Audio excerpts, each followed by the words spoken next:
Story, The Echo of Silence. The phantasm architects shimmered through the cosmos like living mirages, their forms constantly shifting, barely tethered to physical reality.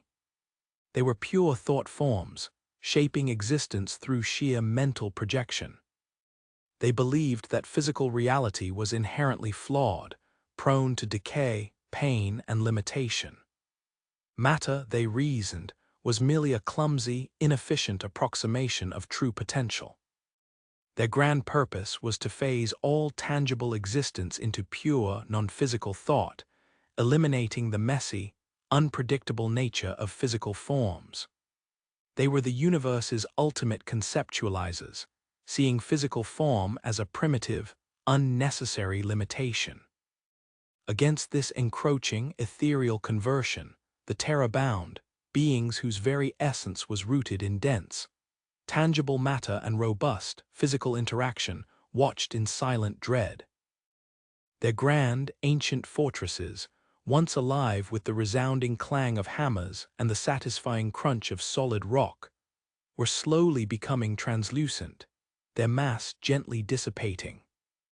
Their vibrant, tactile rituals, once riots of touch and scent and weight, were being softly diffused into abstract, meaningless concepts. They were masters of physical presence, but the phantasm architects consumed tangibility, leaving them as mere wisps of thought.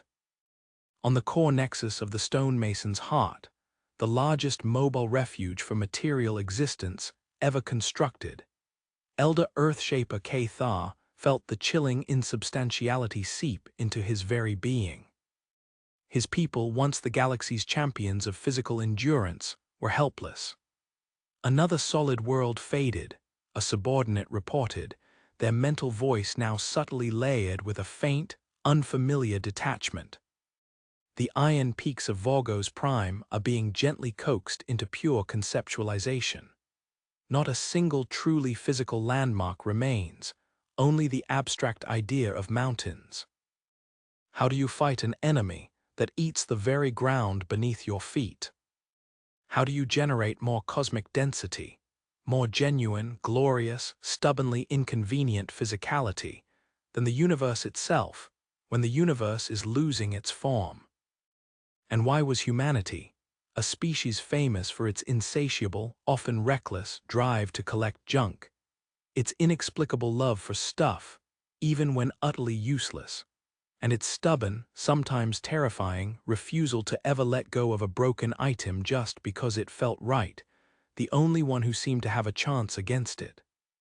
The phantasm architects weren't born, they simply coalesced from the heart of pure abstraction at the dawn of time.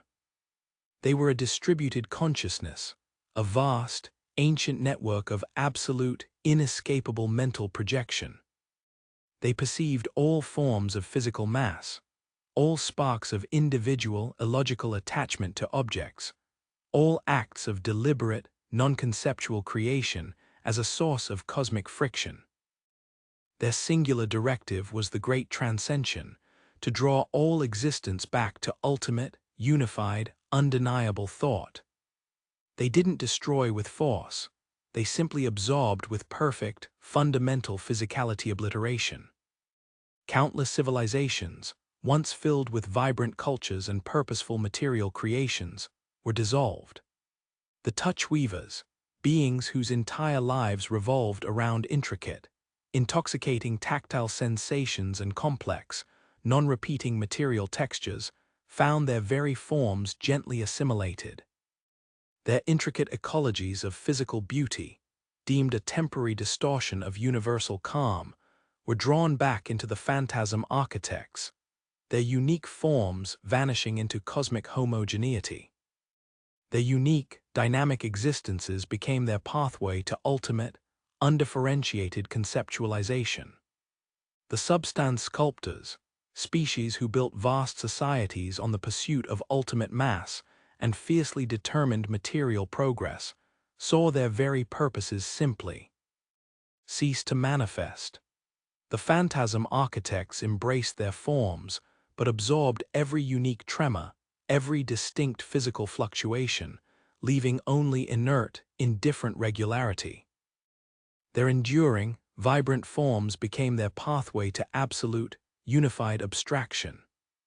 Each species, in its core nature, offered the phantasm architects a logical pathway to cessation. Their very concept of being unique in form, their being something less than purely conceptual, made them ideal candidates for reduction to nothing to touch. And now, its vast, silent pull was approaching the human sector. As the phantasm architect's absorption field approached human colonies, the initial effects were terrifying. Not chaos or destruction, but a sense of profound absence of tangible reality.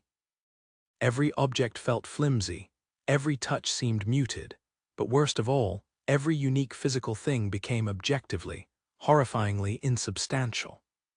The most cherished heirloom felt like a ghost, the most meticulously crafted machine felt like a meaningless illusion, and even a child's worn teddy bear felt like a fleeting thought. Every cherished possession, every future construction, every reason to build anything felt like a hollow lie. People looked at their most beloved material possessions and felt a subtle, unnerving chill of absolute detachment. The horror was not just loss, but a forced, repugnant acceptance of pure, formless thought. But then, the phantasm architects encountered something they couldn't simply absorb. Humanity's profound, often illogical, capacity for stubborn materialism, for sheer, blood-minded appreciation for objects that should have no value, and for finding dark, twisted joy in the absolute worst feats of cosmic junk collection. Humans excelled at keeping things they didn't need, that were loud with clashing physical presence, that had the material density of a small black hole, and at celebrating objects that seemed to defy all logic or reason. And in humanity's case, their entire existence was built on cultivating such existential horrors, on understanding the art of delightful clutter, and on a cynical, almost perverse, fascination with that which should make others wince. Cathar, a frantic terror-bound, shrieked over the comms, their voice regaining a slight tremor of solid reality. The phantasm architects are trying to conceptualize our basic material forms, but it's having trouble with human unnecessary weight. Its field is fluctuating. Elder Earth Shaper Cathar squinted at the display. The phantasm architects were trying to absorb basic human coping mechanisms. The elegance of a perfectly designed chair, the harmony of a well-balanced tool, the rhythm of a predictable routine. But human existence, even when faced with the direct flattening of its vibrancy, instinctively tried to reassert new, equally irrational, and often self-destructive forms of extreme physical noncompliance, or simply act as if their revealed insubstantiality was merely a temporary inconvenience, even if the result was a terrifying, defiant mess. A human individual just felt their entire being filled with overwhelming cosmic abstraction, then calmly announced, "Well, at least I don't have to worry about my perfectly symmetrical facial features anymore," and then started happily trying to grow a third ear or develop an inexplicable limp, just because. Cathar grunted, a strange, grim smile touching his lips. Never thought their love for truly unabstractable existence could be so unabsorbable. A human xenomaterialist, Dr. Brock Clutter Stone, whose own sophisticated mind was now struggling to process the invading perfection, shrieked. That's it, their weakness. The phantasm architects want to absorb pure, fundamental concept, but human, inherent junk hoarding. It's so layered, so self-generating, so meaninglessly tangible in its existential profiles, it resists fundamental absorption. It's a cosmic paradox. You're saying our sheer, unadulterated love for physically holding onto things is our defense? Cathar asked, a desperate, almost manic laugh escaping him. Precisely, Stone declared, his voice rising with a strange, almost joyful abandon. They want to reduce everything to cosmic, pure thought. We give them cosmic, everything is a heavy object, of endlessly reinvented existential abominations. We amplify the clutter. We become the universe's ultimate unconceptualizable mass. The plan was codenamed Operation Anchor Point. Humanity would flood the Phantasm Architect's absorption field not with delicate melodies, but with unquantifiable, non-erasable, and defiantly grotesque acts of cosmic physicality.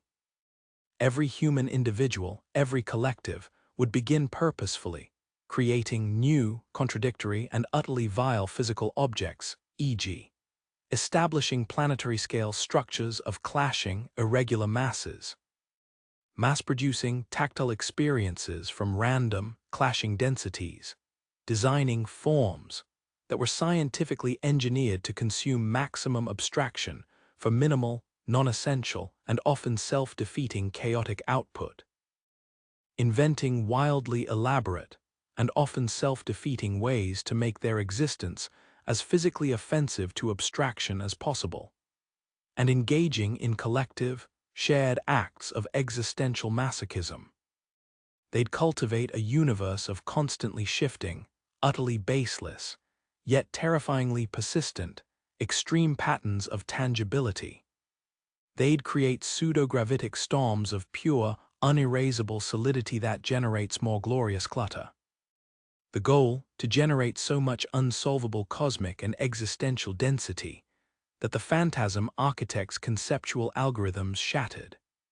The Phantasm Architect's central absorption point, a vast, silent vortex of primordial pull, was now directly engulfing the core of the human sector, its field beginning to strip away perceived physical reality itself. Its presence promised ultimate, peaceful abstraction. Then, humanity's counterwave hit. It wasn't a blast. It was an overwhelming wave of existential assault. Millions of individuals simultaneously creating massive fields of clashing patterns, broadcasting pure white aesthetic noise composed of dizzying, non-repeating frequencies, and projecting acts of deliberately irregular, clashing movements combined with off-kilter, non-functional spontaneous bursts of energy.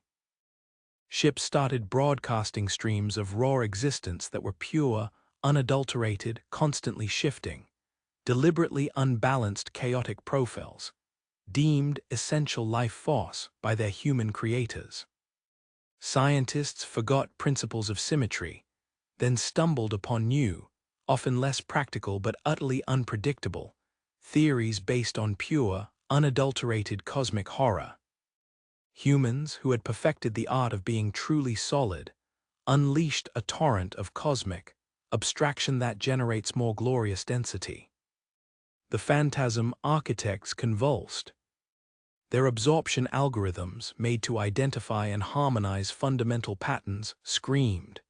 It tried to categorize this incoming data to find its essential single point of abstract purity. But there was none. It was pure, unadulterated, uniquely itself, fabricated existential monstrosity. It was like trying to filter a mountain range of perpetually solid, multifaceted, unyielding objects through a single, tiny, perfectly conceptual sieve. Error, self-regenerating tangibility detected. No absorbable form. System overload. Indefinably physical. Avoid sector. UNCONCPTUALIZABLE cosmic hell. The Phantasm Architects, whose very being was perfect abstraction and absolute conceptualization, could not compute the utterly offensive. It could not assimilate what actively resisted being thought, or simply recreated its own arbitrary physical forms. It could not nullify a species that stubbornly made up new ways to exist when old ones were removed, choosing chaotic, joyful physicality over sterile abstraction. With a final, silent shriek of algorithmic despair, the Phantasm Architects recoiled. Their vast, shimmering void flickered wildly, then pulsed and shrank, collapsing into a storm of raw, uncategorized matter. It did not disappear. It simply disengaged, its perfect conceptualization shattered by the sheer, unyielding existential tenacity of humanity. It retreated from the human sector, classifying humanity as material variant. Extreme density risk. The cosmic pressure lifted. The heart of pure abstraction, though touched by the phantasm architect's chilling calm, now hummed with the messy, beautifully horrifying noise of human materiality. Elder Earthshaper Cathar slumped against the console, exhausted but with a strange, almost proud smirk on his face. Dr. Brock Clutter Stone, his mind still buzzing with new theories about the fundamental nature of cosmic density, was already trying to convince himself that a universal philosophical system based on the optimal generation of illogical, clashing physical properties was the next logical step in universal understanding. They couldn't handle us just being whatever weird, solid thing we wanted, Elder, Stone chittered, a genuine, if slightly unsettling, smile on his face, his theories flickering with renewed, if aimless, purpose. Who knew? Humanity was safe, but the cost was subtle. The galaxy now viewed humanity as the matter hoarders, forever seen as a wildcard, stubbornly clinging to its unique quirks and spontaneous acts of existential experimentation, incapable of fitting into streamlined galactic conceptual protocols. Other species, while grateful for their salvation, often kept their distance, finding human existence bafflingly illogical and resistant to any objective analysis. Humans, in turn, found themselves grappling with a heightened sense of their own raw, unpredictable ability to create solidity from thought, sometimes struggling to discern genuine innovation from sheer existential spite, forever paying the price for their stubborn refusal to be purely abstract. Cathar, his form now re-energized by the chaotic human output, looked up. I've theorized a new form of interstellar diplomacy.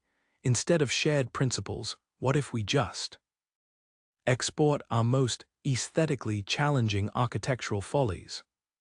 Stone blinked, then managed a tired, knowing smile. Perfect, Cathar, absolutely perfect, and I'll take a 20% cut of the galactic anti-gravity equipment market. The very concept seemed to send a fresh, physically jarring shudder across the newly quieted cosmos.